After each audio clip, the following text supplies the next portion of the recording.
Hey there, survivors. Thanks for tuning in to tonight's episode. If you're new here, please consider subscribing. It really helps me keep these stories coming. And while you're here, let me know in the comments where you're listening from. Now let's get started. I'm the only one left alive in this section of the ship, I think. The emergency lighting is barely holding, red strips pulsing across the floor like dying veins. Somewhere down the corridor, something just moved. It scraped against the steel walls, slow, dragging, like it forgot how legs are supposed to work. I haven't opened the door in hours, not since I heard the screaming from the stairs. Emily's still not moving. Her skin feels like damp paper. She's breathing, barely, but I don't know how much longer that'll last. I've done everything I can. I secured the room, rationed the last 2 bottles of water, and wrapped her in every towel I could find. She's either going to wake up human, or she's not. And if she's not, I already know what I have to do. I keep thinking about what she said back on day 2, standing on the balcony, wind in her hair, sea stretching in every direction. Nothing bad could ever happen out here, not with skies like this. It's day 12 now, and I can't even see the sky anymore. But let me start over. Maybe someone finds this, maybe you hear it, maybe you don't. Either way, I want it down somewhere before it's all gone. This cruise was supposed to be our escape. My name doesn't matter. Just know I'm a military medic, active duty, still breathing, not immune, just stubborn. I signed up for this trip on impulse after an early leave came through. Emily found the deal online, 30 days at sea aboard the MV Pacific Majesty, a floating city, pools, spas, shopping arcades, onboard concerts. She called it our correction. Said after everything we'd been through, we deserved a horizon without gunfire. The ship launched out of Dubai. Everything smelled like citrus and fresh lacquer. Staff smiled too much. Passengers drifted in loose linen and straw hats, toasting sunsets they didn't earn. For once, I didn't mind. We needed peace. The first few days blurred together. There was a swing band on deck 3, a magician who flubbed card tricks but made kids laugh anyway. Emily danced. I drank. We met a retired dentist who said he'd survived prostate cancer and just wanted to die somewhere tropical and dramatic. I didn't think he meant it literally. The turning point came on day 5. We'd anchored off the coast of Sri Lanka. The excursion was nothing fancy, a guided bus ride inland to see a Buddhist temple complex and a spice farm. About 70 people went, including us. It was humid, yes, but not unbearable. One of the older couples started looking pale on the ride back. The man was leaning hard against his wife, wiping sweat from his brow. She told the crew he'd eaten bad street food. He collapsed in the lobby that evening.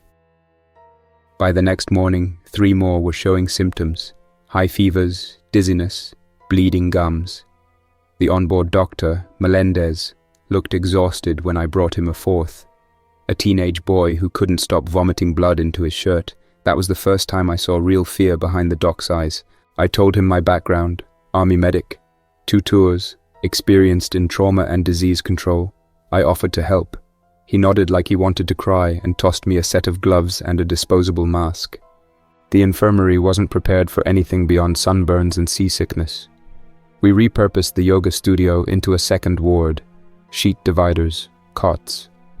The air smelled like rubbing alcohol and stale sweat. Day 6, we had 7 dead.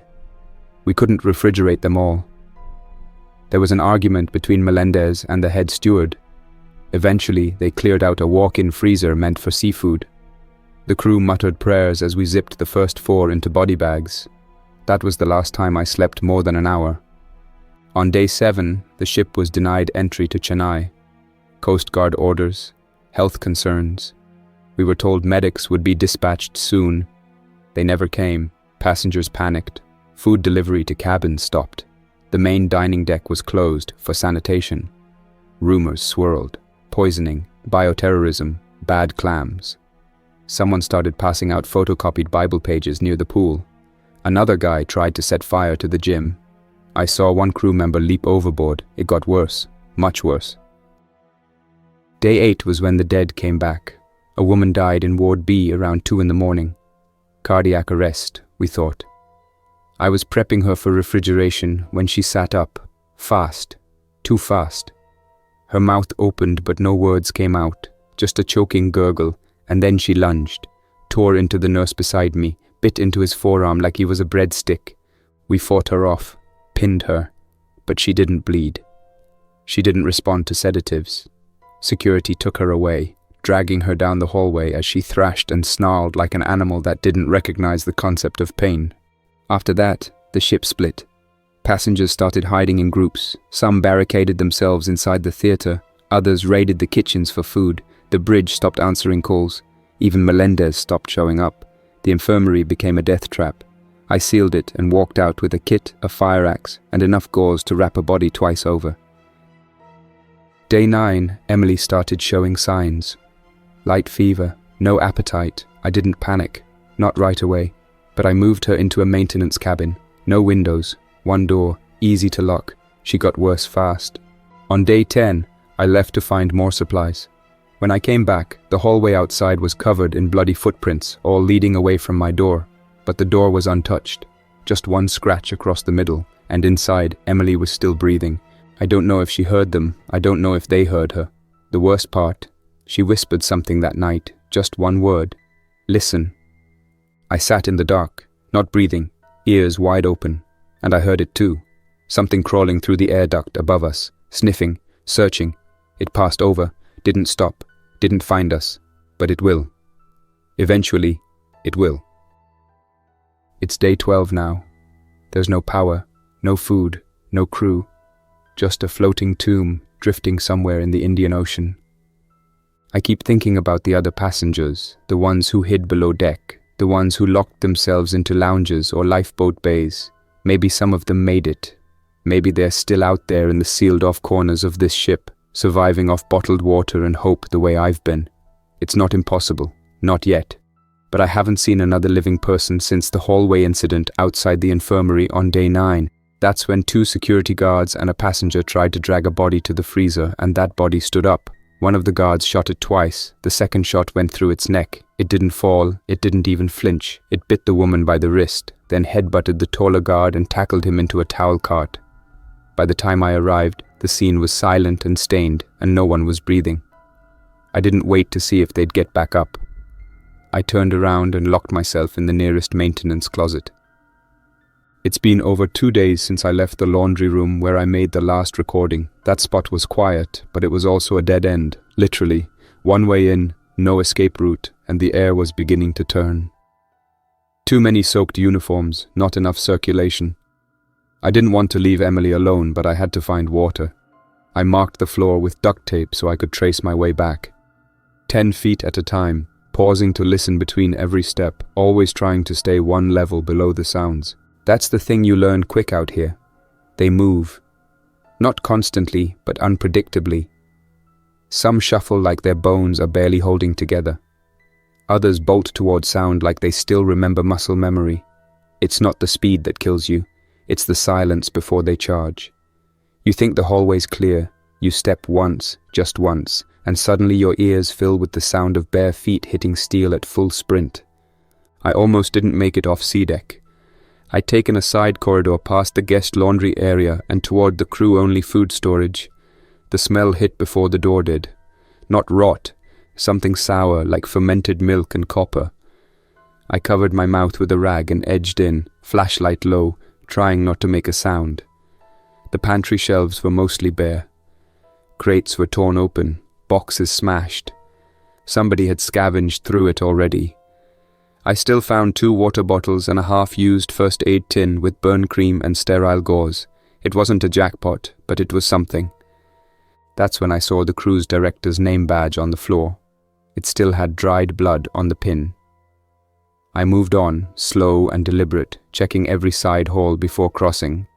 I made it back to the service elevator bank without incident, but I didn't take the elevator. Haven't used one since day 8, when someone screamed for help between floors and the doors opened on an empty shaft. No sign of the person, just streaks down the wall and something soft dripping on top of the cabin roof. I took the stairs instead, back down to E-deck, which used to house staff dormitories and utility rooms. I always pause halfway down to listen, not just for footsteps. I've been hearing something stranger lately, more rhythmic, like a low thumping, always just beneath the hull's groans. Not mechanical, not natural, and not close. It comes and goes like the heartbeat of the ship itself. If the infected make it, I think they've nested in the lower decks. There were signs of struggle on E-deck. Someone had used a luggage cart to jam a hallway door. Another had spray-painted "Help Us" across the ice machine housing. I checked 4 cabins, all empty. One had suitcases lined against the windows. Another had a pillow with a child's handprint in dried blood. The 5th cabin had someone in it. She was alive, maybe 16 or 17. Thin, pale, wearing a crew uniform that didn't fit. Her name was Marta. She worked the breakfast shift in the buffet and had been hiding in that room with 3 others for the past 4 days. The others, she said, had gone out to look for food on day 10 and never returned. She hadn't unlocked the door since. She was down to half a water bottle and some mints. She flinched when I opened the door, raised a broken mop handle like a spear. I didn't move. I let her see my face, kept my hands where she could see them. She didn't speak for almost a minute. When she did, her voice cracked like paper. She asked if I was infected. I said no. She asked how I knew. I didn't have a good answer. Eventually she let me in. I gave her one of the water bottles and sat near the door while she drank. She didn't trust me. I didn't blame her. But fear has a way of eroding that kind of caution when silence becomes unbearable. After a while, she told me what she'd seen.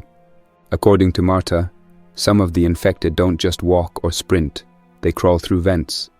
She'd heard them in the ceiling above her bunk 3 nights ago. Metallic creaks, nails scratching paint. Once, she swore something whispered her name. I didn't believe that part, but I didn't say anything. I've heard strange things too. When you're exhausted, dehydrated, and trapped for days, reality gets loose around the edges. She agreed to come with me back to Emily. I gave her my small flashlight, and I took the lead with the axe. We moved quietly, hugging the walls, using maintenance routes where we could. At one point, we passed a stairwell full of flies. A bloated shape lay at the bottom, twitching slightly. I didn't investigate. When we reached the cabin, the towel seal on the door was untouched. No signs of entry. I knocked 3 times, paused, then once more. The pattern, I told Emily. No answer. I opened it slowly. She was there. Still on the makeshift bedding I'd created, arms wrapped around her torso, face slick with sweat. She wasn't speaking anymore, just mouthing something over and over in her sleep. Her breathing was still shallow. At least she hadn't turned. Marta helped me change the towels and wipe her down. She didn't ask questions. We shared the other bottle of water and agreed to take shifts sleeping. But I didn't sleep. I sat against the door with the axe across my lap and stared at the hallway. Somewhere below us, something started howling again. The sound rattled through the ventilation shafts like a hurricane trapped in a pipe. Marta didn't react. She just said, "That one does it every night now. It's like they're testing us, probing, learning. I think about the bridge sometimes, whether anyone's still up there. I haven't heard the captain's voice in days. Maybe he's holed up behind steel and panic, broadcasting fake reassurances on a loop to keep people calm while he rides this thing out. Or maybe he's one of them now, pacing in his dress uniform with a radio still strapped to his chest. Either way, the command structure is gone. The ship isn't a vessel anymore, it's a trap. We can't stay in this room forever. Supplies are nearly out. Emily's pulse is slowing. I need antibiotics, real ones, and food, something with calories. Marta agreed to help. We're heading to the medical storage rooms below the infirmary, the ones only accessible by staff keycard. She has one. The chef she worked under gave it to her before he locked himself in the pantry and never came out. We set out at what I guessed to be early morning, though without natural light it's hard to tell what time really means anymore. The ship's internal clocks still glow faintly on certain walls, green digits that blink and stutter, often wrong. The hallway outside the cabin was quiet, too quiet. The kind of silence that feels artificial, like the ship itself is waiting. We moved cautiously, the axe in my hand and a sharpened mop shaft in hers. Neither of us spoke. The only sound was our breath and the soft creak of shoes over carpet that started to sour with mildew. The medical supply room is 4 decks up, past the infirmary, then down a narrow corridor behind the staff lounge. That route would take us through what used to be populated areas, shops, lounges, stairwells we hadn't dared touch since the outbreak took hold. The elevator was still a death sentence, so we moved stairwell to stairwell, using Marta's knowledge of crew-only shortcuts and my attention to detail. We marked doors behind us with folded napkins, torn tickets, even fragments of plastic silverware, anything we could see from a distance on the return trip. The first real obstacle was the promenade, the wide glass-covered walking area that once showcased overpriced jewelry, perfume counters, and smiling mannequins now looked like a war zone after a flood. Tables overturned, clothing racks shredded, blood smears against the walls. A spotlight from the ceiling still shone down on a torn designer bag, its straps soaked and half chewed. Something had moved through here, multiple times. I counted at least 6 trails of smeared footprints, overlapping and branching in strange directions. Not casual walking either. These were wide, uneven strides. Some crawled, some limped. A few looked like they had been dragging something or someone. We took the narrow hallway behind the watch kiosk.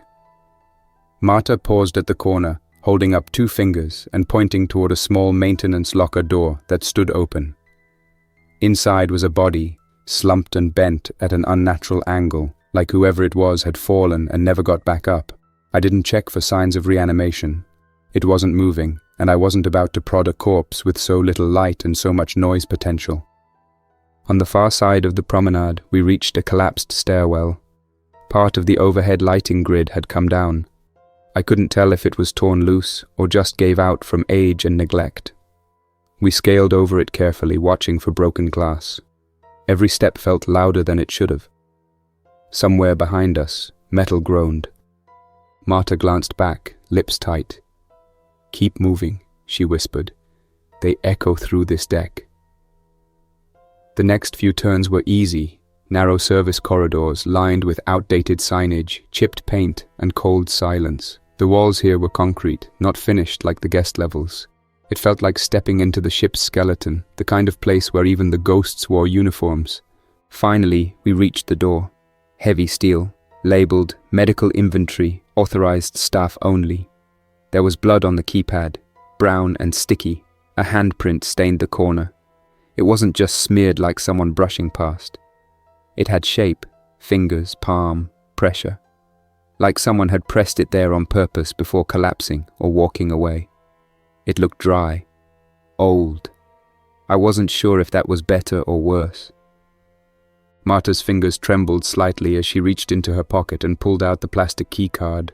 She stared at it for a second too long, like it was heavier than it should have been, like she was hoping this would somehow undo everything we'd seen on the way here. She blinked and slid it through the reader. It beeped green. The door clicked open. Inside was chaos, not in the sense of a struggle, but disarray. Cabinets open, drawers pulled, pill bottles spilled across the floor. Torn blister packs littered the corners like confetti from a funeral.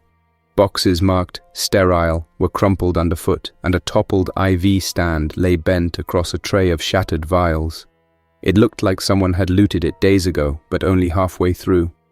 The mess was too deliberate, too specific. Some things had been opened and discarded without use, others had been left untouched. It was clear they weren't medical professionals, just scared, desperate, guessing. I moved quickly, keeping one eye on the door as I scanned labels: antibiotics, antivirals, anti-inflammatories. Most of the useful stuff was still here, probably because the looters didn't know what they were looking for. I stepped over an empty morphine pack and opened the second shelf, found a sealed tray of injectables, ceftriaxone, clindamycin, a few vials of saline. Not perfect, but enough to help Emily if she hadn't gone too far. I flipped through the lot twice, making sure nothing was contaminated. Everything was intact, still sealed, still cold from whatever backup cooling system was failing but hadn't died yet. I packed them into Marta's bag and grabbed some liquid nutrition bottles from the lower shelves. Apple-flavored. Expired by 2 months, but sealed. Good enough.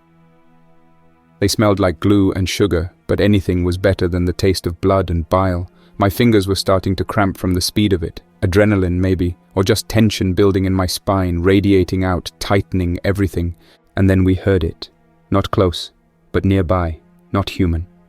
a sound like air being sucked through wet cloth, followed by a faint rattle, metallic, hollow, not mechanical, not the ship's bones shifting. This was alive, wet and shambling, like a broken set of lungs wrapped in meat dragging itself across tile. I motioned to Marta to move behind the supply cabinet and kill her light. She didn't hesitate. We dropped into silence instantly, crouched low behind the metal shelving unit, pressed against bins of gauze and surgical gloves. My back touched cold steel and I held my breath. The hallway outside remained dark, but I could hear it. Something was walking, one foot dragging, then stopping, then again, slow, deliberate. The steps echoed wrong, like bare feet on tile, heel first, sliding slightly with each step. No shoes, no rhythm, just presence. It passed the door without opening it, then came back. Not a full turn, just a pause, a hesitation. I raised the axe in complete stillness. My palms had started to sweat, the handle slipping slightly against my grip. I adjusted without sound, wiping one hand against my pants. Marta didn't breathe. I could hear her holding it, could feel her shoulder tighten next to mine. The footsteps halted outside the door, maybe 3 feet from where we knelt behind the cabinet. It sniffed, actually sniffed. Long, wet pulls of air like an animal that had caught scent of something it couldn't identify. A nasal, rattling inhale that crackled with fluid trapped somewhere deep inside its throat. Not curiosity, instinct, hunger, confusion. The handle turned, clicked, then silence. No breath, no sound. Just the air itself, waiting. We stayed frozen for what felt like hours, though it couldn't have been more than 5 minutes. My arms began to ache from how tight I was gripping the axe. Every tick of muscle movement felt like it echoed. The silence had a pressure to it, like it was pushing down on us, daring us to make the smallest mistake. Eventually, the steps moved on, uneven and faint, vanishing into the corridor maze. We waited another full minute, then another. When we finally moved, we did it slowly, cautiously. I stood first, careful not to let my boots squeak. Marta followed. Her face was pale, eyes wide, but focused. No panic, just the kind of quiet horror that settles in and never fully leaves.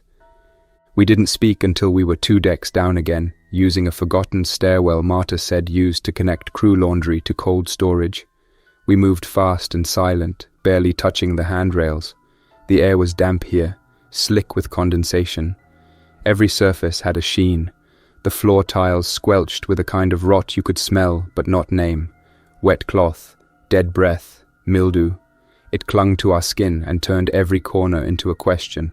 Halfway down, we passed a sealed bulkhead with someone's wedding ring hanging from a snapped lanyard on the handle. It swung once, clinked against the steel, then stopped. We didn't touch it.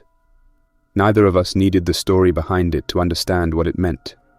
Someone locked that door with the last of their strength and left something behind that mattered. Or someone. Back on the return route, we found new signs of movement. A table overturned that hadn't been before. A trail of dried blood we hadn't seen earlier. A smeared palm print on the wall, like someone had slipped or been pulled. None of it was fresh, but none of it had been there when we first passed through. Whatever passed us near the medbay, it hadn't been alone. There was no way to know where it went, or how many more were near. By the time we reached the cabin again, Emily was still breathing, but weaker. Her skin had cooled, her lips dry and pale. Her hair stuck to her forehead in damp clumps. I didn't waste time. I prepped a small injection from the antibiotics and administered it through her thigh. The needle slipped in cleanly. Her body flinched slightly. That was good. That meant she still had reflexes. Marta watched everything from the doorway, not speaking, just observing. She had the stillness of someone who'd spent too much time in dark rooms, not afraid, just numb, like her fear had been burned up days ago, and now there was only the quiet mechanics of survival left. When I finished, I sank against the wall. The axe still hung loosely in my grip, the edge dulled slightly from earlier contact with bone and tile. My hands were shaking, but I kept them low, out of sight. I should have felt relief, but I didn't, not with the sounds returning. Tonight, the ship groans more than usual. The hull creaks like something massive is brushing against it from the outside. Waves slap hard, too hard. We've been adrift so long I'm no longer sure where the tide is pushing us. The GPS screens on board died 3 days ago. For all I know, we're circling the same forgotten patch of ocean, the kind of place no shipping lane touches, no satellite watches. Forgotten on purpose, a place the world lets rot in silence. We stayed inside the cabin through the night.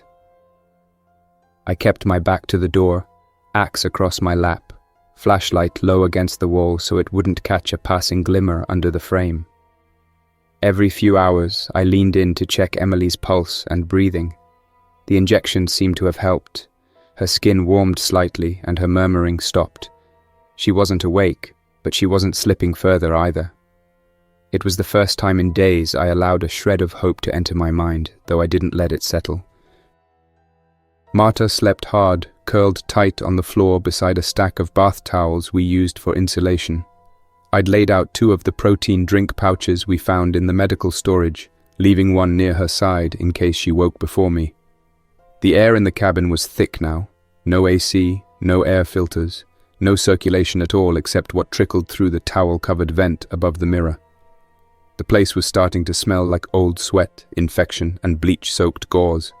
At what I estimated to be mid-morning, I quietly woke Marta and told her the plan. We'd go for the Radio Shack. There was no sense waiting any longer. Emily wasn't getting worse, but she wasn't improving either.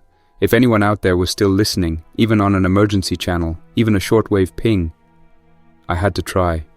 We packed what little we had, 2 bottles of water, the remaining injection kits, half a protein bar each, the flashlight, the axe, and Marta's mop shaft. I left a note in case anyone stumbled across the room, sealed it in a Ziploc bag and wedged it under Emily's pillow. She's not infected. She's recovering. If you're alive and decent, help her. If she turns, don't let her suffer. The walk to the Radio Shack was the farthest we'd gone yet. Through Deck 6, past the shuttered spa complex, across the theater corridor and into crew control. Marta had only been in that part of the ship twice before, once for a fire drill, once after hours with a friend to sneak a cigarette on the communications balcony. She couldn't be sure what we'd find now. The stairwell to Deck 6 was quiet. Each landing we passed reeked of damp mold and the underlying scent of meat gone sour. I kept the axe raised, not swinging, just in front of me. Every door we passed, every dark corner I glanced into felt like a dare I wasn't willing to take. At the spa entrance, we saw the first sign of motion. A body sat propped against the wall, its head tilted back at a broken angle, neck twisted unnaturally. One leg was folded under the other. At first, I thought it was dead. Its skin was bloated, grey-blue with deep blotches of purple. Then its mouth twitched. The lips peeled back, revealing dry, cracked gums. It didn't move to rise. It just stared, breathing shallow, chest rising and falling like something caught between sleep and starvation. We didn't engage. We took the long way around, using a towel cart to block a side corridor. Whatever that thing was, it didn't follow. Maybe it didn't even register us. The closer we got to the crew levels, the darker it became. Emergency lighting was failing completely in places. We moved by flashlight alone, careful to aim it low. Marta tapped my shoulder at one point, motioned toward a streak of blood along the floor, leading under a partially closed metal bulkhead. I didn't want to know what was on the other side. When we reached the hallway leading to the radio room, we found the first real barricade. Someone, maybe multiple people, had stacked crew lockers and carts in a wedge pattern across the corridor. Clothing, shoes, trash bags, broken trays, and snapped mop handles were crammed into the gaps. It didn't look rushed. It looked deliberate, like someone had tried to hold that hallway for a while. There was a note scrawled in soap on a nearby mirror, hung sideways against the wall. "They hear doors." We made it over the barricade with effort. I boosted Marta first, then pulled myself up after her, careful not to dislodge anything that might crash to the floor. The weight of silence hung heavier on this side. There were no echoes, no distant thuds, just the soft, subtle groan of the ship shifting slightly under the weight of a new wave. The radio room was marked by a small steel plaque, worn down, scratched from use and abuse. It was crooked, the edges bent like someone had grabbed it in frustration. The words, "Communications access, authorized personnel only," were barely legible under a layer of grime. The door hung open just a few inches, swaying gently on its hinges like it had been left that way for too long. A small indentation in the deck beside the frame caught my eye, a scuff like something had kicked it, hard. I looked to Marta and she nodded once. Inside, it was chaos, not the loud kind, not the blood-smeared, violent kind we'd come to expect in the wake of an attack. This was quiet chaos, the sort that happens slowly, with desperation and indecision layered over fatigue. Racks of equipment lined the walls, many coated in dust or tilted at odd angles. Some panels hung half open, wires dangling loose like veins from split skin. A faint green glow pulsed from one console still running on backup power, a flickering heartbeat in a room long since abandoned. Headphones hung from plastic hooks. Several sets had cords twisted around them, like they'd been ripped off in a hurry. A coffee cup sat near the edge of a desk, half filled and rotted over. Whatever had been inside had evaporated or turned to sludge. Mold traced the rim in a perfect circle. The chair behind the console had toppled sideways. A clipboard with damp, curled pages lay under it. No bodies, no blood, no obvious struggle. Just the eerie stillness of something used, then walked away from, like whoever had manned the station had simply stood up one day and disappeared. I scanned the room while Marta checked drawers. Her movements were methodical, silent. She didn't even mutter when she found nothing useful. Her eyes never stopped scanning the doorway, like she expected something to crawl through the frame at any second. I moved to the central panel and crouched, running my fingers along the labels. The main transceiver panel was cracked near the top, the glass chipped inward like it had taken a hit from a radio mic or flashlight. But the controls still responded when I touched them. Lights blinked, weak but present. I switched toggles, adjusted the gain, and ran through 3 frequencies from memory: standard maritime emergency, an older Coast Guard band, and finally an open ham band I hadn't used since I was in training. Static answered each one. Long stretches of hissing emptiness, the kind that makes you doubt the equipment, then your memory, then your own voice. I leaned in, tried again, still nothing. Then, something. Not a voice, not a word, just a tone. It was faint, buried deep beneath the static, like something half there. I leaned closer, turning the volume dial slowly, carefully. My ears strained, focusing through the noise until I could make it out. 3 short bursts, pause, 3 again. It wasn't Morse, not exactly. Too imprecise, too inconsistent. But it wasn't random either, it was deliberate. Someone was out there, someone was transmitting. I gripped the mic with both hands and pressed the button, feeling a strange tightness in my throat. My voice came out raw but clear. "This is Pacific Majesty cruise ship. We're adrift. We have sick and survivors. If you can hear me, respond. Repeat, if you can hear me, we need medical assistance. We are not hostile. There are uninfected survivors aboard. Please respond." The mic clicked back to static. Nothing. Marta didn't say anything. She stood near the doorway, still as glass, eyes fixed outward, watching the hall like it might collapse inward. Her hands tightened around the mop handle. Not fear, anticipation. She felt it too. That change in the air, the subtle pull in your stomach when you realize the silence is about to end. I tried again. Same message. Then a third time, rotating frequencies slightly, toggling different outputs. My hands worked from muscle memory. I didn't expect anything. And then, finally, after the 7th attempt, something clicked. A burst of noise, then static that seemed to stutter, like a machine choking on its own code. Not a reply, not words, but a signal, a pulse. Short, flat, intentional. Someone out there pinged us back. I froze. The mic hovered in my hand. For the first time in days, my mind didn't rush forward to worst-case scenarios. I sat in it, in that moment, in the realization that the signal was proof. Proof that somewhere beyond the walls of steel and death, another voice was still listening.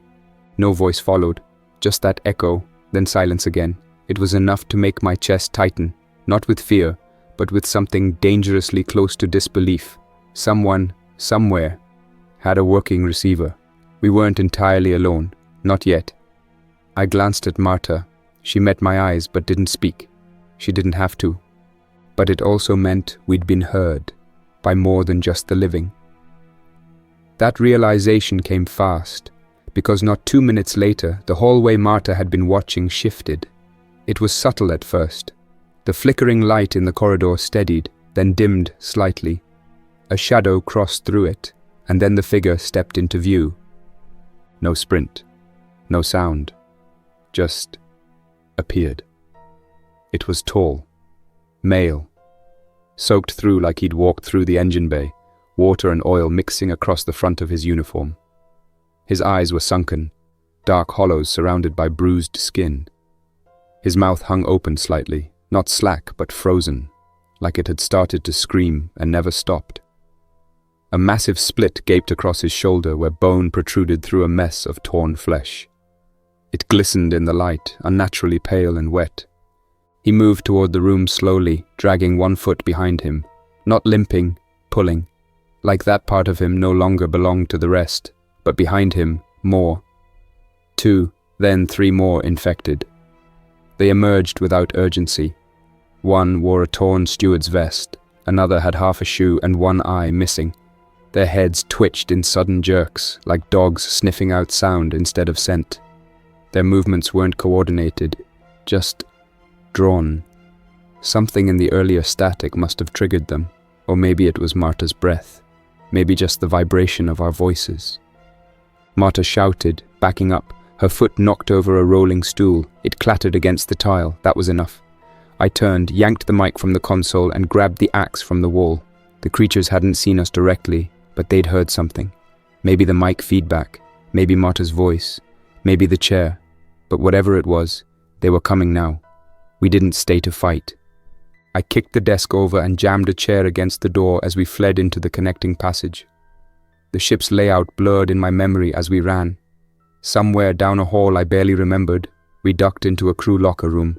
The lights were completely dead here, no backup, just black. Marta slammed the door shut behind us and dropped to her knees, breathing shallow and fast, holding her weapon across her chest like it was all she had left in the world. I crouched beside the door, axe in hand, straining to hear whether we'd been followed. For a full minute, there was nothing but the low groan of the ship shifting again, steel flexing under the weight of the ocean. Then the first moan cut through the darkness. Deep, close, maybe just outside the hallway. It wasn't panicked or fast, just slow and deliberate. That same hungry drawl I'd started to recognize over the past few days. The kind of sound that lets you know it's not searching, it's following. We backed away from the door and slid deeper into the locker room, which smelled of mold, sweat, and old plastic. The floor was sticky in places. Our shoes made soft, peeling noises when we stepped wrong. I kept the flashlight low. The beam narrowed to a thin slice of visibility, enough to navigate, but not enough to light us up from the outside. We found a row of lockers in the back corner, tucked behind a wall of dusty shower stalls.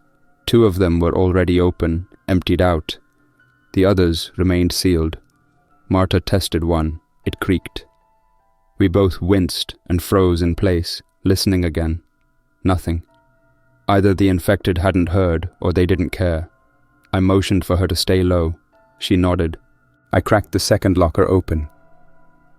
Inside were 2 maintenance jackets, a sealed emergency ration bag, and a flare gun with 2 cartridges. I took everything. The jackets smelled of diesel and mildew, but they were thick and dark, better than the faded uniforms we'd been wearing. The flare gun wasn't ideal, but it gave us another option. One last surprise if we got cornered. We stayed there a long time. Long enough for Marta to doze off with her back to a locker, knees pulled tight. I stayed awake. I didn't trust the dark, and I didn't trust the silence. In this place, silence never meant safety. It meant waiting. Eventually, the noise outside faded. Either they gave up, or they wandered. Either way, we couldn't stay. I woke Marta and told her we'd make a break back to the cabin, check on Emily, regroup, and plan. There was no use pretending we could keep moving aimlessly. We had to choose a direction. The route back took longer. We avoided the radio corridor entirely and looped through the guest suite wing where the richer passengers used to stay. That part of the ship hadn't seen action yet. The doors were sealed, windows intact. Some rooms had light still glowing behind drawn curtains, like the illusion of normalcy hadn't fully died. At one point, we passed a grand piano lying on its side in the hallway, its top shattered. Someone had tried to block the passage with it. Keys were scattered like broken teeth. Marta didn't say anything, but I could see the tension rising again in her shoulders, the stiffness in her hands around the shaft of her mop handle. We were both holding it together with brittle nerves and willpower now, nothing more. When we reached the cabin, the hallway outside was undisturbed, no new scratches on the door, no blood, no sounds. I knocked 3 times, pause, once more, like always. Inside, Emily was sitting up. She looked at me like someone waking from a long, painful dream. Her face was pale, but her eyes were clear, focused. She tried to speak and failed, so I handed her water. She drank in small, slow sips, then whispered a raspy, "I thought you were gone." I told her I wasn't going anywhere, that she'd made it, that she still had time. She cried. I didn't. Not because I wasn't overwhelmed, but because I couldn't afford to lose control. Not yet. That night, we shared the ration bag in near silence. I explained the flare gun, the plan, the signal I'd heard at the radio room. I didn't lie to them. I said it was faint, short, not clear, but it was something, and in this place, something was enough. Marta wanted to keep moving. Emily couldn't, not yet. Her fever had broken, but her muscles were weak and her balance wasn't back. We gave her one more day. I reinforced the room, wedged the dresser against the door, and rigged a noise trap from a broken chair leg and a glass bottle, tied with floss across the top. If the door moved, we'd hear it. That night the ship pitched hard to starboard, enough to slide a stool across the room and knock a shampoo bottle off the counter. We steadied each other and waited for it to pass. When it didn't, I opened the curtain for the first time in days and saw, to my shock, lights. Not from the ship, from land, distant, faint, but unmistakable, a coastline. At first I didn't believe it. We were supposed to be days, maybe weeks, out from any route, but there it was, a cluster of glowing dots, motionless, unmoving, civilization, or something close enough. Emily sat forward, Marta stood beside me. We stared for what felt like an hour. Then the sound came, a horn, deep, distant, not from our ship, from another. It wasn't a cruise liner, no bright decks, no music. Just a low, wide silhouette against the lights of the coast. A freighter maybe even military. It didn't move toward us, but it drifted close enough to be visible. No flags, no banners, just mass and shadow. We flashed the flashlight 3 times. The ship didn't respond. Then a burst of static erupted from the old portable radio Marta had been carrying since we left the radio room. It hadn't worked in days, but suddenly now a voice crackled through. "Ostguard, repeat, vessel drifting, do not approach." Then silence, then again, louder. "Do not approach, do not attempt docking, repeat, unauthorized vessel is under quarantine, orders are to maintain perimeter and observe." I felt it in my gut before I processed it in my head. They saw us, they knew, and they were going to leave us. We tried signaling again. No reply. The voice returned once more. "Infected status confirmed. No rescue will be attempted. Repeat, no rescue." Marta turned away. Emily didn't speak. I stood there for a long time, flashlight in one hand, the flare gun in the other. The coastline lights didn't dim, but the freighter pulled away, its horn groaning once more before falling silent. We were less than a mile from land, close enough to see safety, too far to reach it. We spent the next hour arguing. Emily said we had to try. Marta said we'd drown. I said the ship wasn't going to last much longer. The hull had started listing, just slightly, but enough to be felt. If we waited too long, we might lose the chance. So we gathered everything we had. Life jackets, towels, ropes from the stairwell storage. Marta found a cleaning cart and fashioned it into a sled with some spare tubing and old luggage straps. It wouldn't float, but it would hold supplies. We made it to the lifeboat deck by sunrise. The hatch doors were sealed with chains. Somebody locked them from the inside. We used the axe. Inside, 3 of the boats had been deployed already. One hung partially lowered, torn loose from one side, rocking like a broken tooth. We took the only one that looked stable. Manual crank, canvas top, Enough room for 3, barely. I didn't think we'd make it, but we had no other option. Lowering it was agony. The crank squealed with rust, echoing across the steel corridors like a dinner bell. We winced at every turn, eyes scanning the deck for movement, but none came. When we hit the water, I saw them, figures along the edge of the observation deck, still, watching. Dozens of them, like statues, not moving, not following, just watching. We rowed. Took nearly 2 hours to reach the coastline. My arms burned. Emily faded in and out, leaning against Marta's shoulder. The waves didn't help. The boat spun, drifted, rocked, but we kept going. When we finally touched sand, I dropped to my knees and didn't move. The shore was quiet. Palm trees bent low under the wind. No welcome party, no searchlights. We pulled the boat up the sand and collapsed beside it. For the first time in 12 days, the world smelled like earth. We didn't speak. We didn't celebrate. We just sat there, breathing, alive. For now. I don't know where we are. I don't know who's out there, but I know what's behind us. And if you're hearing this, don't wait. Don't trust the calm. Don't book the cruise. No escape means no rescue. And out here, no one's coming. That's all for now. Thanks for listening. If you enjoyed this story, don't forget to like and subscribe for more unsettling creepypastas. Your support keeps my channel alive. Until next time, stay quiet, stay vigilant, and trust nothing, not even the silence.